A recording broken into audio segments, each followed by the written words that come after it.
त्यांना दिला हे फ्रस्ट्रेशन आहे. विरोधी पक्ष नेतेपद काँग्रेस त्यांना क्लीन चिट देत नाही. काँग्रेसवाले त्यांना सांगत नाहीत की तुम्ही विरोधी पक्ष नेते व्हा. त्याच्यामुळे ही चिडचिड होते आणि त्याच्यामुळे तो राग कोणावर काढायचा तर समोरच्या सत्ताधारी पक्षावर काढायचा. हे अनिल परबांनी काल केलेलं आहे आणि त्याच्याबद्दल जे काय उत्तर द्यायचं ते विधान परिषदेमध्ये मी स्वतः दिलेलं आहे. मला प्रभारी नगरविकास खात्याचा मंत्री म्हणून प्राधिकृत केलेलं आहे. ते पत्र विधानसभेच्या अध्यक्षांकडे देखील आहे आणि विधानसभेच्या सभापतींकडे देखील आहे. त्याच्यामुळे तो जो शब्द त्यांनी वापरला होता तो त्यांनी मागे घेतला. परंतु नैराश्यातनं आता काहीच होत नाही. मग आम्ही काय करायचं, कारण ते विरोधी पक्षनेत्याच्या खुर्चीकडे असं बघत असतात, त्याच्यामध्ये बंटी पाटील बसलेले असतात, त्याच्यामुळे ही चिडचिड होते. त्याच्यामध्ये काय मला असं वाटतं की जास्त मनावर घेण्याची काही आवश्यकता नाही आणि जे काय उत्तर द्यायचं ते मी सभागृहातच त्यांना दिलेलं आहे. रोहित पवार आज सभागृहात एक रिपोर्ट सादर करणार आहेत ज्यामध्ये महाराष्ट्र जो आहे तो क्राईममध्ये पहिला आहे असं त्यांनी सांगितलेलं आहे. तो केंद्रातच रिपोर्ट आहे आणि सगळ्यात महत्त्वाचं म्हणजे मानवी तस्करीमध्ये महाराष्ट्र 1 नंबरला आहे. गृह खात्यावरती त्यांनी पूर्णपणे आरोप लावला की गृह खातं अपयशी ठरलेलं आहे. या सगळ्या गोष्टी दररोज काहीतरी एक ब्रेकिंग द्यायची असते म्हणून कदाचित ती ब्रेकिंग असेल. सभागृहामध्ये त्यांना तो मुद्दा मांडू दे, त्यांचा तो अधिकार आहे आणि त्याच्यानंतर त्याचं क्लेरिफिकेशन सरकार देईल. सर, नाशिकमधल्या त्र्यंबकेश्वरमध्येच एक घटना घडली आहे की पोटच्या 6 मुलांना आईने विकलेलं आहे. अशा पद्धतीची ही सगळी परिस्थिती या राज्यावरती येते. खरं तर आपण विकासाच्या बाबतीत मोठमोठी घोषणा करतो, तरी मात्र ह्या अशा घटना राज्यात होतात. नाही, याच्यामध्ये माहिती नक्की घेऊ, कशामुळे ते झालेलं आहे, का झालेलं आहे याचा तपास देखील केला जाईल आणि त्याच्यानंतरच याच्यावर बोलणं उचित ठरेल. महापालिका निवडणुकीनंतर भाजप, शिवसेना आणि त्यांच्या इतर मित्रपक्षांना वेगळं सोडेल.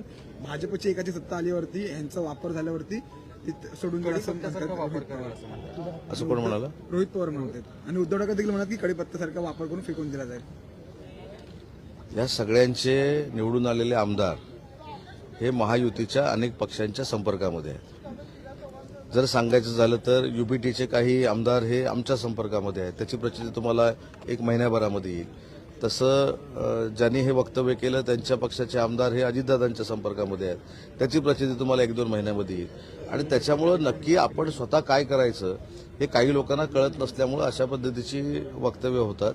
इथं कुठेही महानगरपालिका झाल्यानंतर महायुतीमध्ये मतभेद निर्माण होतील, भाजप आम्हाला वाऱ्यावर सोडेल, हे त्यांचे जे काही मनसुबे आहेत हे ऑलरेडी विधानसभेला पण धुळीला मिळाले, या स्थानिक स्वराज्य संस्थेमध्ये देखील धुळीला मिळाले आणि तुम्ही 21 तारखेला परत एकदा माझ्याशी ज्यावेळी चर्चा कराल त्यावेळी हे सगळे जे पक्ष आहेत जे आमच्यावर टीका टिप्पणी करतायत यांची दखल देखील घेतली गेली नाही निवडणुकीमध्ये स्थानिक स्वराज्य संस्थेच्या, असं चित्र महाराष्ट्रामध्ये आहे. चंद्रकांत खैरे असं म्हणतात की 35 आमदार आता तुमचे म्हणजे शिंदे गटाचे भाजपात जाणार उदय सामंतांच्या नेतृत्वामध्ये.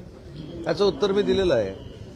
पहिली गोष्ट, माझ्या राजकीय मर्यादा मला माहिती आहेत आणि ज्या एकनाथ शिंदे साहेबांनी महाराष्ट्राच्या स्तरावर उद्योगमंत्री करून मला महाराष्ट्रामध्ये फिरण्याची संधी दिली त्यांच्याबद्दल अशा पद्धतीनं करणारा मी काही कार्यकर्ता नाही किंवा तसा संस्कार देखील माझ्यावर नाही, हे मी ऑलरेडी देखील सांगितलंय.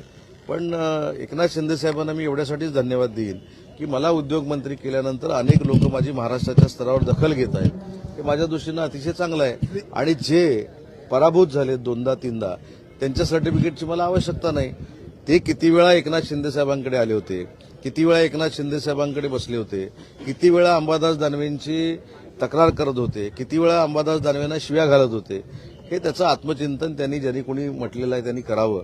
ते आध्यात्मिक आहेत असं मला वाटतं, ते देवाला मानतात असं मला वाटतं. तर कधीतरी देवाच्या समोर सांगावं की त्यांनी पक्षप्रमुख युबीटीचे त्यांना काही अद्वा बोलले नाहीत किंवा अंबादास दानवेंबद्दल बोलले नाहीत. त्याच्यामुळे त्यांनी जे काही कर्तृत्व दाखवलेलं आहे, फक्त ते आमच्यासोबत आले नाहीत. का आले नाहीत, कशासाठी आले नाहीत मला माहीत नाही, पण ते देखील येणार होते. त्याच्यामुळे त्यांनी सल्ला मला द्यायची आवश्यकता नाही आणि त्यांनी माझ्या निष्ठेची तुलना करण्याची आवश्यकता नाही. वेगळा विदर्भ जो आहे वेगळा सामाजिक न्याय आणि आदिवासी विभागातले पैसे वळवले असा आरोप. कोणी?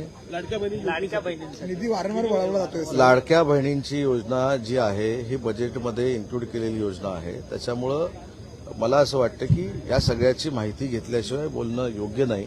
परंतु लाडकी बहीण योजना बंद होणार नाही ही हमी सरकारनं दिलेली आहे आणि त्याच्यामुळे दुसऱ्या कुठच्या योजनांवर परिणाम होतो अशातला भाग नाही. वेगळ्या विदर्भावरती काम सुरू आहे.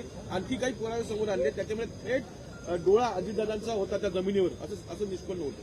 ते चौकशी आणि ती सगळं येईल ना पुढे. माझं म्हणणं आहे की चौकशी व्हायच्या अगोदरच त्याच्यामध्ये चर्चा करणं हे योग्य नाही. परंतु काही लोक दररोज जी सकाळची ब्रेकिंग देतात त्याच्यातली एक ब्रेकिंग मी आज तुम्हाला दिलेली आहे की जे आमच्यावर आरोप प्रत्यारोप करतात ते अनेक वेळा शिंदे साहेबांना भेटलेले होते आणि आजही जे अजितदादांवर आरोप करतायत त्यातले काही आमदार त्यांच्या पक्षाचे हे अजितदादांच्या संपर्कामध्ये आहेत आणि युबीटीचे आमदार हे नक्की आमच्या संपर्कामध्ये आहेत आणि हे 2 महिन्यानंतर पुराव्यानिशी सिद्ध होईल. वेगळ्या विदर्भ सभागृह सुरू होणार सर. एकच प्रश्न आहे. सभागृह सुरू होईल आता. एकच फक्त प्रश्न आहे की जवळपास आमदार निवासांची संख्या जवळपास 300च्या वर आहे. आमदार निवासीकडे आमदार निवास ज्या ठिकाणी आता लोक राहतात त्यातले जवळपास फक्त 58 आमदार त्या ठिकाणी निवासी ठिकाणी राहतात. लाखो करोडोंची उधळपट्टी करूनही आमदार निवासाचा उपयोग केला जात नाही. ते जे करतात त्यांचे फक्त पीए राहतात त्यामुळे बाकीचे मंत्री आमदार हे 5 स्टार मध्ये राहतात. ते जे करतात त्यांना तुम्ही विचारा. मी स्वतः शासकीय बंगल्यात राहतो. सर वेगळा